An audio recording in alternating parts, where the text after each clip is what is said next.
ce soir, si nous sommes là ensemble, ce n'est pas un fait du hasard. C'est parce que le Seigneur l'a permis, c'est parce que le Seigneur l'a voulu, que son Saint-Nom soit glorifié. N'est-ce pas, bien-aimés? Nous allons prier. Nous allons prier et nous allons avoir une exhortation qui peut être un encouragement pour quelqu'un. Une exhortation qui peut être peut-être une parole de connaissance pour une autre personne. Mais Dieu est là pour nous, pour toi, pour moi. Jésus-Christ est là pour nous sauver, pour nous libérer. Il a fait il y a 2000 ans à la croix de Golgotha et il le fait encore aujourd'hui. Il nous a sauvés et il nous sauve et il nous sauvera. Son amour reste, son amour ne changera pas. Son amour ne changera pas. C'est son amour. Rien ne changera dans son amour pour toi, dans son amour pour moi. Rien ne changera parce qu'il est Dieu. Alors, nous allons prier. Éternel Dieu de gloire, nous te louons parce que tu es là au milieu de nous. Merci pour ce temps que tu nous accordes. Nous recommandons ces moments à toi. Règne à Maître Seigneur. Tu connais nos faiblesses et nos manquements. Pardonne-nous, libère-nous, éternel Dieu de gloire. Nous déclarons ces moments bénis de toi et par toi, éternel, dans le nom puissant de Jésus. Que ta parole, Seigneur, elle est bénie ta parole. Et que ta parole bénisse un cœur, bénisse une vie. Que ta parole, Seigneur, change quelqu'un ce soir, éternel Dieu de gloire. Parce que tu es là, tu nous as donné la force et tu nous donnes encore la force. À toi l'honneur, à toi la gloire. Merci Père. Parce que de nous-mêmes, nous ne pouvons rien. C'est par ton Esprit Saint que nous pouvons faire quelque chose. C'est par ton Esprit Saint que nous pouvons, éternel. Alléluia. Nous nous confions à toi. Que le Saint-Esprit conduise et dirige ce moment pour la gloire du Père. Dans le nom puissant de Jésus-Christ que nous t'avons ainsi prié. Amen. Amen, amen, amen. Que Dieu, dans son amour, bénisse tout un chacun bien-aimé. Je l'ai dit tout à l'heure, je le redis encore. Excusez-moi. Je l'ai dit tout à l'heure, comme je venais de le dire, et je l'ai dit encore, que le Saint-Esprit puisse conduire ces moments, que le Saint-Esprit, que Jésus-Christ de Nazareth puisse nous conduire, puisse nous diriger, parce qu'il est Dieu, parce qu'il est redoutable, parce qu'il est puissant et parce qu'il est vivant. Alléluia, alléluia. Gloire au Seigneur, gloire à Jésus-Christ de Nazareth. Notre Dieu est merveilleux. Alléluia. Je me suis perdue. J'étais où? Voilà, bon, on laisse là. Bonsoir, Maman Béatrice. Bonsoir, ma Chantal Elkouri. Que Dieu vous bénisse. Que Dieu vous bénisse. Bonsoir à tout un chacun. Nous avons prié. Nous disons merci au Seigneur. Merci au Seigneur. Et je vous dis déjà, je commence ces moments de prière par vous dire merci à vous qui m'avez soutenu, moi et ma famille, dans cette dure épreuve. Quand les épreuves s'accumulent, les épreuves se sont accumulées dans ma vie et dans ma famille. Ce n'étaient pas des petites épreuves. Je me suis dit même, je ne peux même pas me dire que je suis le Job du 21e siècle. Parce que ce que Job a vécu comparé à ce que j'ai vécu, moi je pense que c'est même pas pareil. Parce que Job, après, il a récupéré ce qu'il a perdu. Mais moi, après, je ne pourrais pas récupérer ce que j'ai perdu. Peut-être d'une autre manière, Dieu seul sait. Dieu seul sait. Mais les épreuves étaient grandes. Mais malgré ces épreuves, bien aimés, dans les épreuves, Dieu nous parle. Dans les épreuves, à moins vraiment qu'on ne soit pas attentif ou attentive. Mais si on est attentif dans les épreuves, quelque part, nous avons au fait une parole de Dieu. Alors aujourd'hui, nous allons ensemble voir avec vous. Nous allons aller dans le livre de Josué. Nous allons aller dans le livre de Josué. Peut-être qu'on ne sera pas long. Vraiment. Josué au chapitre 21. Josué au chapitre 21. Nous allons lire les 2 premiers versets et nous allons aller vers la fin. Nous allons lire à partir du verset 41 jusqu'à 45. Donc, Josué 21, premier verset, deuxième verset, et nous allons lire 41 à 45, les versets. Si quelqu'un peut les écrire, ça sera une très bonne chose. Merci Seigneur. Alors, bien aimé, je prends ma Bible et je vais lire dans le nom puissant de Jésus-Christ de Nazareth. Les chefs de la famille des Lévites s'approchèrent du sacrificateur Éléazar, de Josué fils de Nun et des chefs des familles des tribus des enfants d'Israël. Ils leur parlèrent à Silo dans le pays de Canaan et dirent, l'Éternel a ordonné par Moïse qu'on nous donne des villes pour habitation et leurs banlieues pour notre bétail. Alors, nous allons au verset 41 jusqu'au verset 45. Nous lisons. Total de villes des Lévites au milieu de propriétés des enfants d'Israël, 48 villes et leurs banlieues. Chacune de ces villes avait sa banlieue qui l'entourait. Il en était de même pour toutes ces villes. C'est ainsi que l'Éternel donna à Israël tout le pays qu'il avait juré de donner à leur père. Ils en prirent possession et s'y établirent. L'Éternel leur accorda du repos tout alentour, comme il avait juré à leur père. Aucun de leurs ennemis ne put leur résister. Et l'Éternel les livra tous entre leurs mains. De toutes les bonnes paroles que l'Éternel, désolé, excusez-moi, de toutes les bonnes paroles que l'Éternel avait dites à la maison d'Israël, aucune ne resta sans effet, toutes s'accomplirent. Alléluia. De toutes les bonnes paroles que l'Éternel avait dites à la maison d'Israël, aucune ne resta sans effet, toutes s'accomplirent. Dieu a dit une parole et Dieu a accompli cette parole. Nous sommes ici, bien aimés, c'est dans le partage des territoires que Dieu a donné aux enfants d'Israël. L'histoire commence avec Abraham. Abraham, c'est un étranger. Abraham ne connaît pas Dieu. Abraham, ses parents sont dans l'idolâtrie. Son père, c'est un idolâtre. Son père adore les statues. Son père adore les dieux faits des mains d'hommes. Mais au milieu de cette saleté idolâtrique, si ça se dit, je ne sais pas, mais dans ces idoles, dans cette idolâtrie, au milieu de tout ça, Dieu va appeler quelqu'un. Dieu appelle un homme. Il appelle cet homme-là qu'il ne connaissait pas. Et cet homme s'appelle Abraham. Abraham ne connaissait pas le Seigneur, n'est-ce pas, bien-aimé? Il ne connaissait pas parce qu'il n'avait jamais entendu parler d'un Dieu qui a créé les cieux et la terre. Abraham connaissait le Dieu de ses pères. Abraham connaissait ses idoles que ses parents honoraient. Mais Abraham va entendre une voix lui parler et Abraham va obéir à cette voix. Abraham ne connaît pas la voix. Dieu, mon Dieu, mon Dieu, mon Dieu, mon Dieu. Qu'est-ce qui se passe? C'est un problème de connexion restaurée. Bon, un problème de connexion. Désolé, excusez-moi. Là, ça a été restauré. Merci Seigneur, espérons que ça va continuer comme ça jusqu'à la fin, que Dieu soit glorifié. Alors, Abraham, il entend la voix, quelqu'un qui lui dit, quitte ta patrie, quitte ta maison, tes parents et tout ça, et viens, je vais t'amener, je vais te montrer là où moi je veux que tu habites, là où tu dois être, là où tu vas me servir. Abraham obéit à cette voix sans connaître qui lui parlait. Et Abraham se déplace. Abraham quitte sa tente. Abraham quitte tout ce qui les retenait. Abraham quitte les idoles de ses parents. Abraham quitte les toits familiales. Abraham quitte les coutumes de la famille.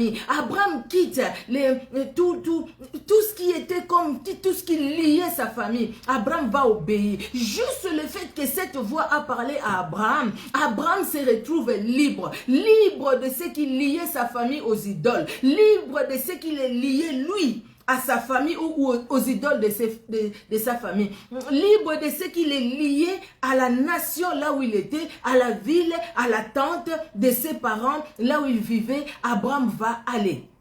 Il va obéir à cette voix. Abraham arrive quelque part où il va ériger un autel à l'honneur de l'Éternel, de la voix qui lui a parlé. Et Dieu va Dieu va trouver que ces offrandes-là ont une bonne odeur devant lui. C'est des offrandes faites avec un cœur sincère. Et Dieu va honorer ces offrandes. Et Dieu va parler à Abraham. Dieu va dire à Abraham, écoute, là où tu es, la terre là où tu es, à Canaan, là où tu es, cette terre, ta postérité habitera cette terre. Je vais faire habiter à ta postérité cette terre. La terre où coule le lait et le miel. Tu vois Abraham, à un moment ta postérité va me renier. Ils vont désobéir à ma parole. Je les enverrai loin. Ils vont aller en captivité. Là où ils seront, ils vont crier, ils vont pleurer. Je vais entendre leur voix. Je vais descendre. Je vais agir. Je vais les libérer. par ma main forte et agissante, je vais les libérer. Tu comprends Abraham? Abraham comprend.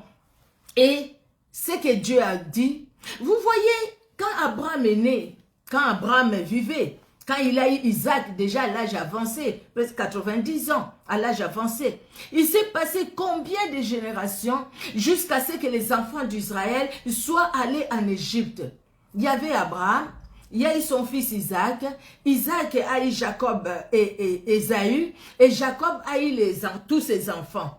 Dans les enfants de Jacob, nous savons comment Joseph a été vendu par ses frères. Dieu l'avait déjà dit à Abraham. Mais Dieu a dit à Abraham, l'histoire des enfants d'Israël, on ne la reprend pas. Parce que c'est une histoire que nous connaissons. Parce que Dieu a parlé à Abraham. Il a dit que sur cette terre-ci, ta postérité va y habiter. Même quand les enfants d'Israël ont souffert en Égypte, les enfants d'Israël, pendant qu'ils construisaient dans leur servitude, ils reconnaissaient leur Dieu. Ils reconnaissaient qu'il y avait le Dieu d'Abraham, il y avait le Dieu d'Isaac. Ils cherchaient le Dieu d'Abraham, ils cherchaient le Dieu d'Isaac. Et le Dieu d'Abraham, le Dieu d'Isaac, ne s'est pas caché à eux. Il s'est révélé. Pourquoi? À cause de la parole qu'il avait dite à Abraham. Vous voyez? Dieu a fait une alliance avec Abraham. Et à cause de cette alliance qu'il avait fait avec Abraham, Dieu qui est derrière sa parole pour l'accomplir. Parce que cette alliance, c'était une parole. Ils ont conclu l'alliance par une parole. Et par cette parole, la parole c'est Dieu lui-même. La parole c'est Jésus-Christ. C'est Dieu lui-même. À cause de cette parole, bien aimée, quelles que soient les années de souffrance des enfants d'Israël, Dieu a honoré sa parole et il a sorti les enfants d'Israël de l'Égypte. Est-ce que quelqu'un comprend? Il fait sortir les enfants d'Israël de l'Égypte. Les enfants d'Israël en quittant l'Égypte pour aller à la terre promise. Les enfants d'Israël n'ont pas marché sur l'or.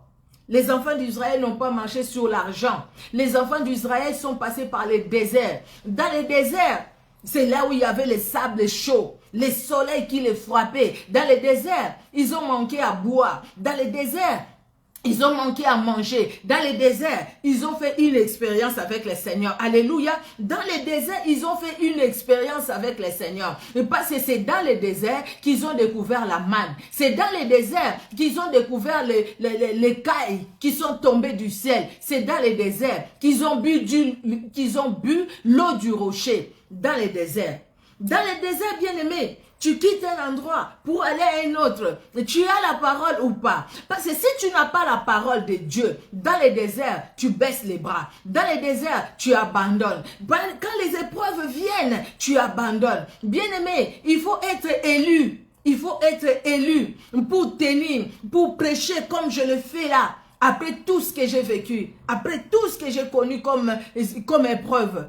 Il faut vraiment être élu. Il faut être élu pour garder encore le sourire après des grandes épreuves dans ta vie. Il faut être élu. Vous savez pourquoi je garde la tête haute? Vous savez pourquoi je continue à prêcher? Vous savez pourquoi je peux encore me tenir devant vous pour parler? C'est parce que j'ai une parole. J'ai reçu une parole. Et celui qui m'a choisi s'appelle la parole. Et il m'a donné sa parole. C'est pourquoi, bien aimé, vous et moi, il est très important pour nos vies d'écouter Dieu. Qu'est-ce que le Seigneur a dit de toi? Ou qu'est-ce que le Seigneur est en train de dire de toi? Qu'est-ce que Dieu dit? Si le Seigneur t'a dit quelque chose et que tu as écouté ce que le Seigneur t'a dit, bien aimé, quels que soient les moments difficiles, quelles que soient les choses qui peuvent arriver dans ta vie, tu vas rester accroché à cette parole. Tu penses que tu ne vas pas t'accrocher à un homme, tu vas t'accrocher à cette parole. Oh, quand les épreuves s'accumulent dans ta vie, quand les épreuves s'accumulent dans ta vie, tu as reçu une parole. Accroche-toi sur cette parole. Tu sais ce que Dieu a dit. Accroche-toi à ce que Dieu a dit. Parce que la Bible nous le dit, bien-aimé. Dieu le dit lui-même. Il n'est pas un homme pour mentir. Il n'est pas un fils d'homme pour se repentir. Ce qu'il a dit, c'est que sa bouche a déclaré. Sa main ne l'exécutera-t-il pas? Ce qu'il a dit de toi, bien-aimé, c'est ce qui va se réaliser. Parce qu'il est Dieu. Il n'est pas un homme pour mentir. Il n'est pas un fils d'homme pour se repentir. Nous revenons dans Josué 21. Qu'est-ce qu'il va dire aux enfants d'Israël? Déjà, les 2 premiers versets, je les lus juste pour voir les partages. Quand les Lévites sont allés voir Moïse pour le partage, Josué, pardon, pour le partage, là, Moïse est mort. C'est Josué qui prend la relève. Moïse a commencé, mais Josué prend la relève et il continue dans la mission que Dieu lui a donnée. Ils sont allés les voir pour dire, voilà ce que le Seigneur avait dit pour les terres que eux, les Lévites, devraient occuper et leurs banlieues. Et Moïse obéit à la parole de Dieu. Il leur donne ces terres-là et leurs banlieues. Et regardez, bien-aimés. Écoutez, pardon. Le verset 41 nous dit, total des villes des Lévites au milieu des propriétés des enfants d'Israël, 48 villes et leurs banlieues. C'est tout à fait normal. Parce que c'est le nombre qu'ils ont donné aux Lévites. Les Lévites, ils étaient au service de l'Éternel. Donc eux, il y avait des choses, Dieu disait, mais écoutez, là, et ils n'ont pas part. Leur part, c'était le Seigneur. Parce qu'ils se sont attachés à Dieu. Ils se sont attachés à la parole de Dieu. Le verset 42 nous dit, chacune de ces villes avait sa banlieue qui l'entourait. Il en était de même pour toutes ces villes. C'est normal. Parce qu'ils ont reçu les villes et les banlieues comme telles que Dieu l'avait dit à Moïse. Parce que la promesse était donnée avec Moïse. Josué est venu pour continuer la mission que Moïse avait commencée. Le verset 43. C'est ainsi que l'Éternel donna à Israël, écoutez bien, tous les pays qu'il avait juré de donner à leur père, ils en prirent possession et s'y établirent. Dieu avait juré, c'est pourquoi j'ai commencé par l'histoire d'Abraham. Dieu avait juré de donner cette terre-là, cette partie-là de la terre aux enfants d'Israël. Beaucoup d'années après, les années se sont écoulées. Les enfants d'Israël se sont retrouvés en Égypte. Malgré toutes ces années écoulées, Dieu n'a pas renié sa parole. Les enfants d'Israël, eux, ont désobéi à Dieu. Même en Égypte, ils sont sortis de l'Égypte. Ils ont pleuré. Dieu a écouté leurs prières. Ils sont sortis de l'Égypte. Mais devant la mer Rouge, ils ont encore pensé à l'Égypte. Dieu dit à Moïse, pourquoi ces murmures? Dis aux enfants d'Israël d'avancer. Quelque part, avance ma soeur. Avance mon frère. Maman Micheline, avance.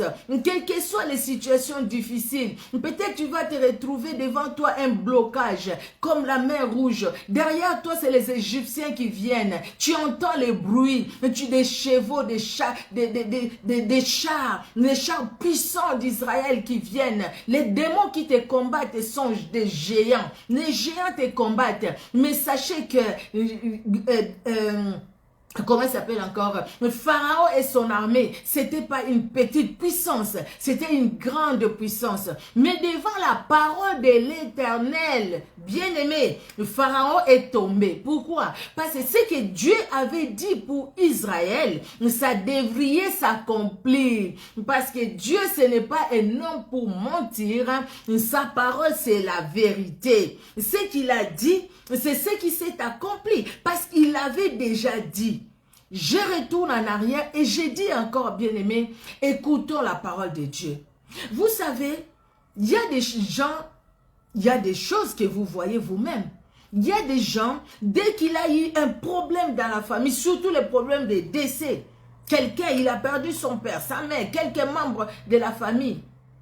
La personne, on voit que la personne déprime. La personne déprime. Tout simplement parce que je ne supporte pas. Des fois que tel est mort, j'arrive pas à manger. La personne maigrit. La personne, vraiment, même la vie des prières n'est plus là. La personne ne lit plus la Bible. Parce que quelque part, pourquoi Dieu a peur? Mais pourquoi Dieu? Pourquoi Dieu? Pourquoi Dieu? Pourquoi Dieu? N'accusons pas Dieu. Dieu, il est Dieu. Il restera Dieu assis à sa place. N'accusons pas Dieu. Mais plutôt, approchons-nous de Dieu pour comprendre. Qu'est-ce qui nous arrive? Approchons-nous de Dieu. Bien-aimés, les enfants d'Israël qui ont crié au Seigneur devant la mer Rouge et derrière c'était les Égyptiens, ils ont préféré retourner en Égypte, aller manger les poissons là-bas en Égypte et les pains. Ils disent, comment on va mourir en cours de route, il n'y a même pas de sépulcre. Mais entre-temps, ils ont oublié la parole que Dieu leur a donnée. Dieu n'a pas dit que les enfants d'Israël, vous allez mourir, il n'y aura pas de sépulcre pour vous. Sortez de l'Égypte, après vous allez mourir dans la mer. Dieu a dit, sortez de l'Égypte et vous allez aller m'adorer. Vous allez arriver à la terre promise, là où coule le lait et le miel. C'est ce que Dieu a dit pour les enfants d'Israël. Là où coule le lait et le miel. Oui, le lait et le miel coulent où? Le lait et le miel coulent là où Dieu a prévu pour les enfants d'Israël. Et là où Dieu a prévu pour les enfants d'Israël, c'était Canaan. C'était cette ville-là, c'était cette contrée-là que Dieu a dit à Abraham que ta postérité habitera ici. Dieu avait dit à Abraham et Dieu l'a accompli aux enfants d'Israël. Qu'est-ce que Dieu a dit de toi? Bien-aimé, si on marche sans parole de Dieu, c'est comme quelqu'un qui marche sans révélation. Mais quand nous marchons avec la parole de Dieu, pleurer, oui, nous allons pleurer. Nous pouvons même poser la question à Dieu. Job a maudit le jour de sa naissance. Mais la Bible dit Job n'a pas péché. Bien qu'il a maudit le jour de sa naissance. Mais la Bible dit qu'il n'a pas péché. Quand le cœur souffre, bien-aimé, quand le cœur souffre, et dans cette souffrance, si on ne tourne pas les regards vers la parole, bien-aimé, on va dire des choses qu'on ne pouvait pas dire. On peut même ouvrir les portes au diable. On peut ouvrir les portes à l'ennemi. Vous savez, surtout pendant les moments où nous avons, le moment de deuil, où nous avons perdu quelqu'un dans la famille. Si nous ne faisons pas attention à nos paroles, c'est l'ennemi qui va gagner. Pourquoi? Parce que nous allons laisser la porte ouverte à l'ennemi par nos paroles, par notre attitude, par nos soucis. Nous ouvrons la porte à l'ennemi. Et l'ennemi sera content. Entre-temps, tu vas dire, mais Seigneur, nous allons dire, pourquoi Seigneur, tu nous as abandonnés? Tu as vu, non, j'avais des problèmes. Et c'est pourquoi je me suis fait des soucis. Oui, le Seigneur te dit, tu as des problèmes. Le Seigneur voit. Mais écoute, le Seigneur te dit aussi, ma fille, mon fils, continue, le chemin est encore long. Continue la marche. Continue la marche. Fais mon œuvre. Vas-y de l'avant. Mais généralement, nous, on refuse d'aller de l'avant. On préfère stationner ou peut-être s'asseoir quelque part, là où on va pleurer matin, midi, soir. Pleurer, c'est pas mal, il faut pleurer. Quand il y a des soucis, on pleure. C'est bien, ça dégage aussi le corps. Mais attention dans ce que nous faisons. Et voyons aussi quelle est la parole de Dieu pour toi. Dieu n'a pas dit que tu couleras. Dieu n'a pas dit que tu seras enterré devant la mer Rouge. Dieu n'a pas dit que Pharaon viendrait t'engloutir. Aujourd'hui, il n'y a pas Israël. Aujourd'hui, il y a toi et moi. Vous voyez, bien-aimés, dès le début, quand Dieu a parlé à Abraham, Abraham a obéi à ce que Dieu lui a demandé de faire. Les enfants d'Israël, quand ils sont sortis de l'Égypte, quand ils allaient se diriger vers la terre promise, ils ont obéi aux instructions du Seigneur. Chaque fois quand ils n'ont pas obéi, regardez ce qui s'est passé avec les veaux d'or. Et chaque fois quand ils n'ont pas obéi, ils ont senti aussi la main de Dieu qui a pesé sur eux. Parce que quelque part, ils n'ont pas obéi. Mais quand ils ont obéi à Dieu, Dieu s'est révélé aussi puissamment dans leur vie, n'est-ce pas? C'est vrai, hein? Dieu s'est révélé puissamment dans leur vie. Pourquoi? Parce qu'ils ont obéi à sa parole. Quand ils ont obéi, le Seigneur s'est manifesté aussi, il a étendu sa main. La Bible dit que sa main n'est pas courte pour sauver dans Isaïe 59. Ses oreilles ne sont pas dures pour entendre, mais ce sont nos péchés, nos iniquités qui mettent une séparation entre lui et nous. Il n'y a que ça. Dieu dit, il a juré de donner aux enfants d'Israël, le verset 43. C'est ainsi que l'Éternel donna à Israël tout le pays qu'il avait juré de donner à leur père.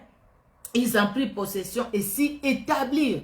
Parce que Dieu avait juré. Et Dieu a juré par sa parole de donner cette partie-là aux enfants d'Israël. Dieu a donné une promesse aux enfants d'Israël.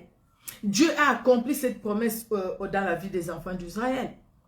Mais l'accomplissement de cette parole-là, de cette promesse, dans la marche des enfants d'Israël, leur marche n'a pas manqué d'épines. Je l'ai dit tout à l'heure. Ils ont manqué à manger. Dans le désert, il n'y avait rien. Dans le désert, il n'y avait pas l'eau à boire. Dans le désert, ils ont expérimenté aussi la main de Dieu. Dans le désert, bien-aimés, si on ne s'approche pas de Dieu, c'est là où on reste. Combien de personnes sont mortes dans le désert? Toute la génération qui est sortie de l'Égypte. Dieu a dit, ils ne vont pas voir la terre promise. Leurs enfants qui sont nés en route, et ils ont vu la terre promise. Parce qu'ils ont désobéi. Parce que quelque part, ils ont préféré rester dans les déserts. Ils n'ont pas préféré regarder à celui qui les a amenés par ces chemins-là. Dans les déserts, c'est Dieu qui a amené Israël. Dans les déserts, mon frère, ma soeur, c'est Dieu aussi qui t'amènera. C'est Dieu qui t'amènera. La vie de tout un chacun sur la terre est entre les mains de Dieu. Qui est celui-là qui va dire, écoutez, moi, ma vie, je la possède moi-même. Je fais de ma vie ce que je veux. Personne. C'est Dieu qui a la vie de tout un chacun. Et c'est Dieu qui décide aussi pour tout un chacun. Si Dieu n'a pas décidé, rien n'arrivera à qui que ce soit dans ta famille, dans ma famille. Que la personne soit ancrée dans le Seigneur ou pas, rien n'arrivera. Pourquoi? Parce que Dieu n'a pas dit son dernier mot. C'est lui qui a les derniers mots. Il avait les derniers mots pour Israël. Et les derniers mots pour Israël, c'était arriver à la terre promise. Arriver là, à la terre promise. Vous voyez bien aimés, et ils sont arrivés. Même si tous ne sont pas arrivés, ceux qui étaient en Égypte ne sont pas arrivés, mais ils sont arrivés. Leur progéniture, leurs descendants, la descendance, oui c'est ça, hein? Les descendants, pardon j'allais dire, les descendants sont arrivés, ils sont bien arrivés, parce que c'est Dieu qui avait les derniers mots. Dieu avait juré de donner aux enfants d'Israël cette partie-là, cette contrée-là, là où coule le lait et le miel. Dieu a accompli cela parce que c'est sa parole. Aucune autre parole ne peut annuler la parole de Dieu. Vous savez, bien aimés, les paroles des sorciers, des occultistes, des féticheurs, oui, ils disent, ils prononcent des malédictions contre nous, mais leurs paroles ne peuvent pas annuler la parole de Dieu pour toi et pour moi. Et pour moi, n'est-ce pas? Non, hein? Si la parole des sorciers, des occultistes annule la parole de Dieu sur toi et sur moi, c'est-à-dire que toi et moi, nous avons juste ouvert la porte à l'ennemi. C'est-à-dire que toi et moi, nous nous sommes vendus pendant que Jésus-Christ nous a rachetés à grand prix. Regardons le verset 44. La Bible dit, « L'Éternel leur accorda du repos tout alentour, comme il avait juré. » Là encore, juré à leur père, aucun de leurs ennemis ne put leur résister. Et l'Éternel les livra tous entre leurs mains. Les enfants d'Israël qui avaient la parole de Dieu, qui avaient la promesse de Dieu, ils n'ont pas manqué des ennemis. Hein? Ils n'ont pas manqué des ennemis. Vous voyez, non? Dieu n'a pas dit, écoutez, il a juré. Hein? Il dit, l'Éternel leur accorda du repos. Et tout alentour, comme il avait juré. Il a accordé aux enfants d'Israël le repos, comme Dieu l'avait juré. Mais le repos que Dieu a accordé n'a pas manqué des ennemis pour venir combattre Israël. Vous voyez? Et la Bible dit, Dieu n'a pas dit que les ennemis ne viendront pas vous combattre Israël, maintenant que vous avez ma parole. Mais la Bible dit, les ennemis vous combattront, mais vous serez toujours victorieux sur eux. Alléluia. Il avait juré à leur père, aucun de leurs ennemis ne put leur résister. Les ennemis viendront, mais ils ne vont pas résister devant nous. Ils vont s'enfuir devant nous. Ils vont tomber devant nous. Mais ils viendront. Dieu accorde le repos, mais l'ennemi aussi vient. Vous voyez, nous sommes sur cette terre, bien-aimés. Le diable n'est pas encore lié, donc ses acolytes aussi ne sont pas encore liés. Ils n'aiment pas la lumière que tu es, que je suis. Ils n'aiment pas la parole que tu écoutes, que j'écoute. Ils n'aiment pas la sanctification dans laquelle tu t'efforces de vivre, que je m'efforce de vivre. Ils n'aiment pas la paix que tu cherches et recherches, que je cherche et je recherche. Ils n'aiment pas la paix, ils n'aiment pas la sanctification. Et parce qu'ils n'aiment pas la paix, ils n'aiment pas la sanctification. Quand toi et moi, nous décidons, nous disons Seigneur, aide-nous, je veux marcher dans la sanctification. Je dis Seigneur, je veux la sanctification. En ce moment-là, l'ennemi multiplie encore les stratégies pour t'attaquer, pour m'attaquer. Vous voyez bien aimé, l'ennemi multiplie les stratégies parce que ce qu'il veut lui, c'est nous faire du mal. Ce qu'il veut lui, c'est nous empêcher de vivre la parole que Dieu a prononcée sur nous. Alléluia.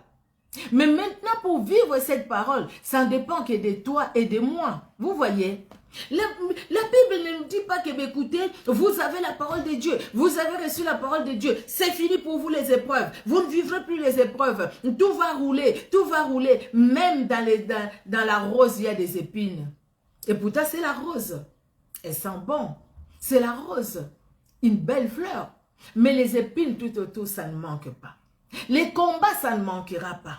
Nous serons attaqués, oui, mais nous aurons toujours la victoire. Alléluia. L'ennemi nous attaquera, oui, mais il ne va pas résister devant nous parce que Jésus-Christ nous a donné le pouvoir de marcher sur les serpents, les scorpions et sur toute puissance de l'ennemi. La Bible ajoute que rien ne pourra nous nuire, rien, absolument rien ne pourra nous nuire. Parce que celui qui tient nos vies, celui qui est avec nous, est plus grand que celui qui est dans le monde. Celui qui tient nos vies, c'est celui qui tient le ciel et la terre.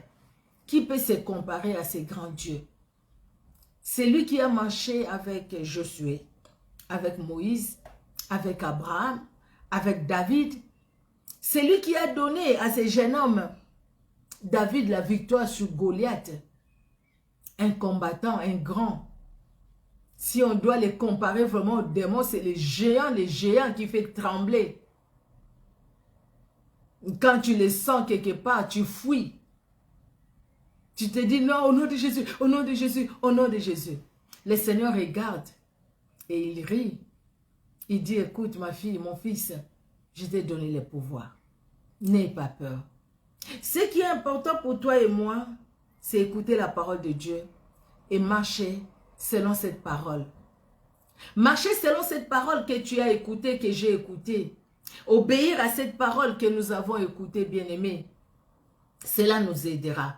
Ça nous aidera à relever la tête quand nous serons dans le désert. Parce que Dieu a juré dans sa parole. Vous savez, quand la Bible nous dit, dans Jérémie 29, 11, car je connais les projets que j'ai formés sur chacun de vous, projet de bonheur, de paix et non de malheur, afin que tu aies de l'avenir et de l'espérance. Il est dit pour Israël, mais aujourd'hui, cette parole, elle est pour toi, elle est pour moi. Dieu, dans son plan merveilleux pour chacun de nous, il a les projets de bonheur et de paix. Comme il avait les projets de bonheur et de paix pour Israël, il les a conduits jusqu'à la terre promise, n'est-ce pas? Il avait juré de les conduire, il les a conduits. Aujourd'hui, Dieu a juré aussi de ce que toi tu ne sois pas perdu, que je ne sois pas perdu. Que nous ayons à la terre promise, Jérusalem, la nouvelle Jérusalem. Dieu le veut. Maintenant, c'est à toi et moi de nous conformer à sa parole. Parce que sinon, après, ça risque d'être comme ces gens qui sont sortis de l'Égypte, mais qui ne sont pas arrivés à la terre promise. Regardez même Moïse, n'est pas arrivé à la terre promise. Et tout ça à cause de la désobéissance. Vous voyez? Bien que lui, ce n'est pas le cas comme les autres qui ont péché là. Lui, ce n'était pas le cas, c'est l'ami de Dieu. Dieu lui-même l'a pris. Et la Bible dit même le corps de Moïse, c'est Dieu lui-même qui l'a enterré. Vous voyez? C'est Dieu lui-même. Bien-aimé, Dieu a juré de nous faire du bien. On peut se demander, mais Dieu a juré de me faire du bien. Pourquoi tous ces problèmes dans ma vie? Pourquoi tous ces morts? Pourquoi j'ai perdu mes parents? Pourquoi j'ai perdu mes frères? Et Dieu, il est où? Il connaît la souffrance, mais il est où? Dieu dit, je suis là où j'étais, ou là où je suis, quand tu es dans la joie. Je suis sur mon trône. Dieu est sur son trône et il règne. Personne n'empêchera Dieu de régner. Ce ne sont pas les difficultés, ce n'est pas les déserts. Ce n'est pas parce que les enfants d'Israël étaient dans le désert que Dieu avait cessé de régner. Dieu a régné même quand les enfants d'Israël étaient dans le désert. Quand les enfants d'Israël, ils ont manqué à manger, Dieu a régné sur son trône. Et il a regardé sur son trône. Il a envoyé les cailles. Il a envoyé les cailles. Les enfants d'Israël devaient prendre, ils devaient manger. Les cailles, c'est bon, hein? Moi, j'aime ça beaucoup. Il a envoyé. Quand il a vu que les enfants d'Israël, ils avaient faim, il dit, ben écoutez, les cailles, ils ne vont pas les manger comme ça, il faut le pain à côté. il a fait pleuvoir la manne du ciel. La manne est descendue. Et dans la manne, vous voyez la part de Dieu et la part de l'homme. La manne est descendue. Quand ils avaient soif du rocher, l'eau est sortie. Comment est-ce que l'eau pouvait sortir du rocher? Mais l'eau est sortie du rocher, ils ont bu. Parce que Dieu avait juré à ce qu'ils arrivent à la terre promise. Et ils sont arrivés. Mais pour entrer même dans la terre promise, bien aimé, il a fallu combattre les fils d'Anak. Il a fallu, bien aimé, lutter avec les fils de tous les Philistins, tous les ennemis qui étaient là. Dieu dit, j'ai juré. Parce qu'il a juré, même les ennemis ne résistent pas devant toi. Ils te feront la guerre, mais ils ne te vaincront pas. Que l'ennemi ne puisse pas nous vaincre, bien-aimés. Que l'ennemi ne puisse pas nous vaincre. Soyons victorieux avec Jésus, victorieuses avec Jésus-Christ. Quel que soit, malgré les difficultés, quelles que soient les épreuves, quelle que soit la fatigue dans notre corps, peut-être à cause de ceci ou de cela, mais demeurons attachés au Seigneur Jésus-Christ.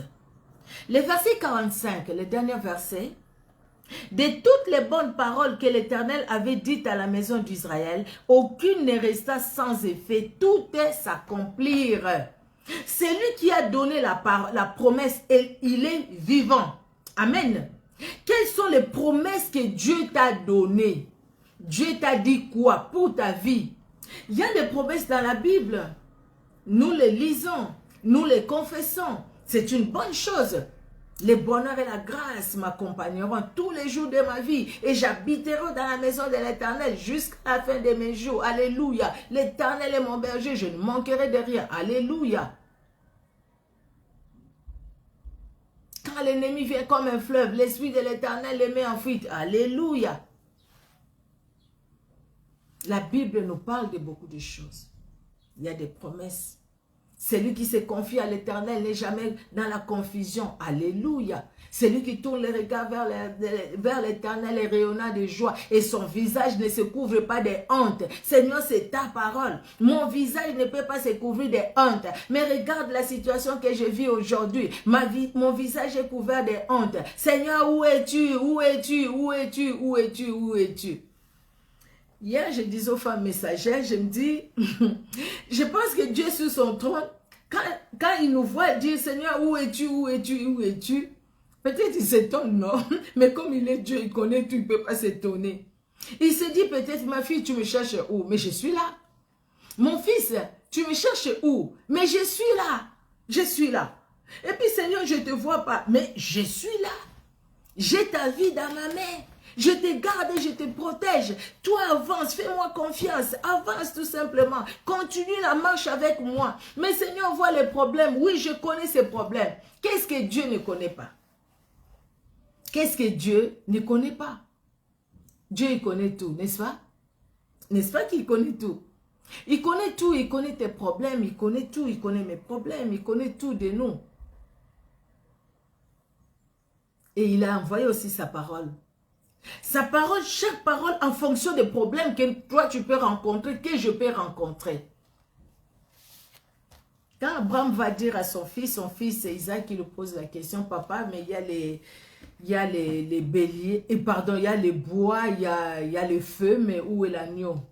Abraham va dire à son fils, l'Éternel pourvoira. Quelle confiance! L'Éternel lui-même sait, il va pourvoir. L'Éternel pourvoira. Nous sommes dans une situation, nous avons le feu, nous avons le bois, mais il nous manque les sacrifices. L'Éternel pourvoira. Nous sommes dans une situation où nous ne voyons pas clair. L'Éternel pourvoira. Nous le disons dans nos prières. Tu es celui qui pourvoit nos besoins. Mais quand nous sommes devant les besoins, nous oublions que Dieu est celui qui pourvoit. Il est celui qui console le cœur. Nous le disons. Vous savez, pour exhorter quelqu'un qui est dans des situations de deuil, comme moi, là, qui vient de passer par toutes ces situations compliquées de deuil, oui, on peut bien exhorter quelqu'un qui est dans cette situation-là. Mais le problème, quand le même problème t'arrive à toi, c'est là où des fois on est par terre. C'est là où des fois on se dit, mais non, c'est pas possible. J'ai exhorté, mais là je trouve que c'est dur la situation. Elle est toujours dure, quelle que soit la personne, parce que nous sommes des humains. À moins vraiment qu'on n'ait pas un cœur.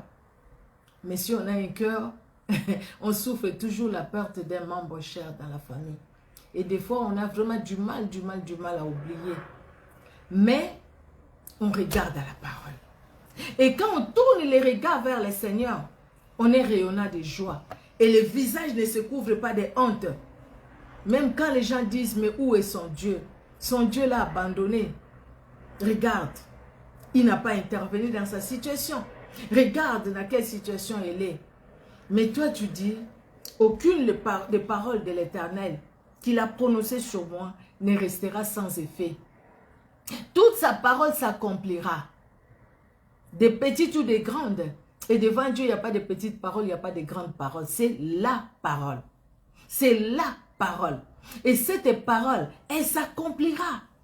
Qu'on le veuille ou pas, elle s'accomplira. Question que nous puissions marcher dans la voie du Seigneur. De toutes les bonnes paroles que l'Éternel avait dites à la maison d'Israël, aucune ne resta sans effet, toutes s'accomplirent. Tout ce que Dieu a dit à la maison d'Israël, ça s'est accompli. Et tout ce que Dieu dit aussi pour toi, que Dieu dira pour toi, ça s'accomplira. Alléluia. Rien ne restera sans effet. Parce que Dieu est Dieu. Il est Dieu et il est au-dessus de tout. Alléluia. Tout s'accomplira. Sa parole s'accomplira. Rien ne restera sans effet. Parce que celui qui a dit ces paroles, ce n'est pas un homme. Vous savez, les parents, nous pouvons promettre même de belles choses à nos enfants. Mais arrivons au moment d'accomplir. Peut-être nous manquons de moyens pour les faire. On veut bien, mais on manque de moyens. Est-ce que Dieu manque-t-il un moyen pour accomplir ses promesses? Qu'est-ce qui va lui manquer? Regardez, quand il fallait payer des impôts, ils n'avaient pas de pièces sur eux. Jésus-Christ dit à Pierre, vas-y, les premiers poissons qui arrivent, ouvre les poissons, tu prends l'argent, tu payes les impôts pour toi et pour moi. Parce qu'il est capable de tout, rien n'est impossible à lui. Il est capable même de ressusciter ceux qui meurent dans nos familles avant qu'ils soient enterrés. Il est capable de le faire. Mais pourquoi il a laissé jusqu'à ce qu'ils soient enterrés pour que nous puissions vraiment sentir ce vide? C'est parce qu'il est Dieu. On ne va pas combattre Dieu, on ne va pas se disputer avec Dieu. On n'a pas les paroles qu'il faut, on n'a même pas la force. Quand Job se retrouve dans une situation difficile, quand Job va parler, et quand Dieu va lui répondre, Job va dire, je parlais sans réfléchir. Pardon. C'est toi qui es Dieu. Job va reconnaître la grandeur de Dieu. Mon oreille a entendu parler de toi, mais maintenant mon œil t'a vu. Parce que toi, c'est le Dieu. Toi, c'est le Seigneur. Il n'y a que toi qui es capable de grandes choses. Excusez-moi. Je bois de l'eau. Pardon, désolé.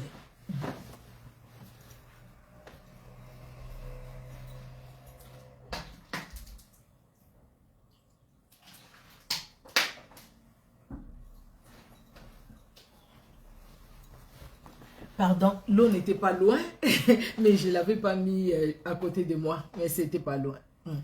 Vous voyez?